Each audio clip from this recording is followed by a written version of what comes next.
बिस्मिल्लाहिर्रहमानिर्रहीम। अस्सलाम वालेकुम नाज़रीन, आप यूट्यूब चैनल देख रहे हैं। मैं तवक्कुल हुसैन हूँ। पाकिस्तान से कुछ ताज़ा तरीन और अहम तरीन मालूमात जो मैंने अपने सोर्सेज से इकट्ठी की हैं वो मैं आपके सामने शेयर करने जा रहा हूँ। सबसे पहले जो इस वक्त पाकिस्तान में एक बहुत बड़ा इशू बना हुआ है वो है बलूचिस्तान की सूरत हाल।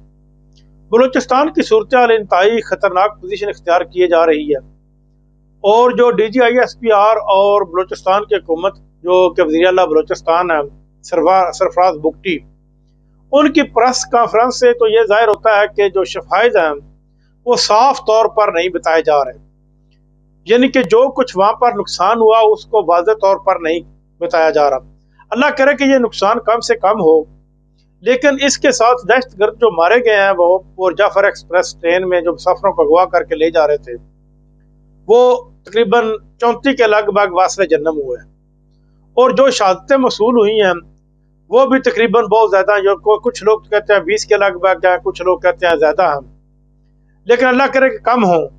लेकिन सरफराज बुगटी जो वज़ीर आला बलूचिस्तान है फार्म 47 वाले, क्योंकि बलूचिस्तान एक ऐसा सूबा है पाकिस्तान का जिसमें आज तक जो भी हुकूमतें आई हैं वो ओरिजिनल इलेक्शन जीत कर अवाम की नुमाइंदा हुकूमतें नहीं आई, वो एस्टेब्लिशमेंट की महीने महीने तक हुकूमतें आती रही हैं।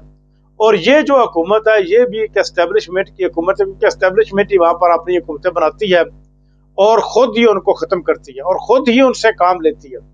सरफराज बुगटी ने तो सारे का सारा इल्ज़ाम जो है वो सियासतदानों के ऊपर लगा दिया है और दूसरे ममालिक यानी कि इंडिया और अफगानिस्तान के ऊपर लगाया है। लेकिन अगर हिंदुस्तान या अफगानिस्तान पाकिस्तान में दरअंदेजी कर रहा है, इस तरह फितना अंगेजी फैला रहा है, तो उनको रोकने का भी कुछ तरीका तो होगा। हमारी एजेंसियां क्या कर रही हैं? बॉर्डर को सख्त करना चाहिए था, बॉर्डर से आने वाले लोगों को चेक करना चाहिए था। एजेंसियां तो सिर्फ और सिर्फ इस वक्त बात पर लगी हुई है कि किस तरह तरीके इंसाफ को खत्म किया जाए। तरीके इंसाफ अब सिर्फ एक इमरान खान के ऊपर नहीं रहेगी कि सिर्फ एक इमरान खान ही तरीके इंसाफ है। अगर इमरान खान खत्म भी हो गया तो फिर भी तरीके इंसाफ इससे ज्यादा और बढ़ेगी, क्योंकि इस वक्त पाकिस्तान में तकरीबन 84% लोग जो है वो तरीके इंसाफ के साथ दिलो जान से जुड़ चुके हैं। वो अपना वोट भी तरीके इंसाफ को देते हैं और देंगे। वो अब बात भी तरीके इंसाफ की ठीक समझते हैं, क्योंकि ये जो मौजूदा हुकूमत है जिसके वज़ीर आज़म शहबाज शरीफ हैं, जब इमरान खान का दौर था, कोरोना का सीजन चल रहा था, तो उसमें ये असम्बली में खड़े होकर कहते थे कि पाकिस्तान में पेट्रोल 70 रुपये लीटर होना चाहिए।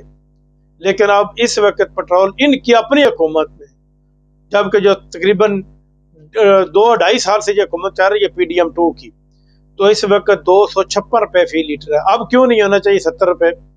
जबकि इमरान खान ने तो फिर भी इसको तकरीबन 150 के ऊपर किया, 120-130 के ऊपर रखा हुआ था, लेकिन अब तो ये 250 से भी तजावज़ कर चुका है।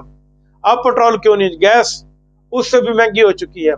और फिर जो एंटी इंक्रोचमेंट का जो सिलसिला जो पंजाब हुकूमत ने शुरू किया, ये एक अच्छा इनिशिएटिव है, लेकिन बात तो ये है कि ये अगर बिला तफरीक किया जाए, लेकिन इसमें से कुछ शहरों को छोड़ दिया गया, कुछ देहातों को छोड़ दिया गया।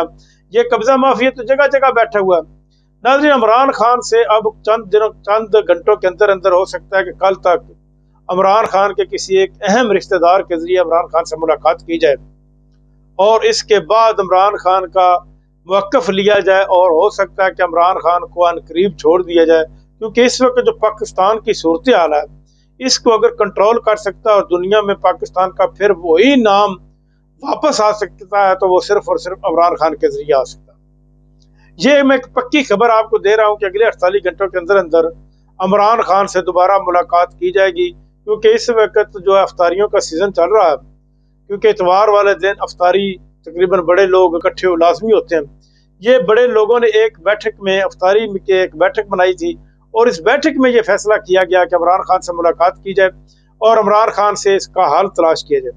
जबकि PTI पहले भी कह चुकी है कि APC बुलाई जाए, ऑल पार्टीज कॉन्फ्रेंस बुलाई जाए इस मामले के ऊपर, या इन कैमरा सेशन बुलाया जाए, जो सिक्योरिटी इदारे के सरबराहान हैं उनको भी बुलाया जाए और उनसे पूछा जाए कि ये मामला किस तरह हुआ और क्यों हुआ।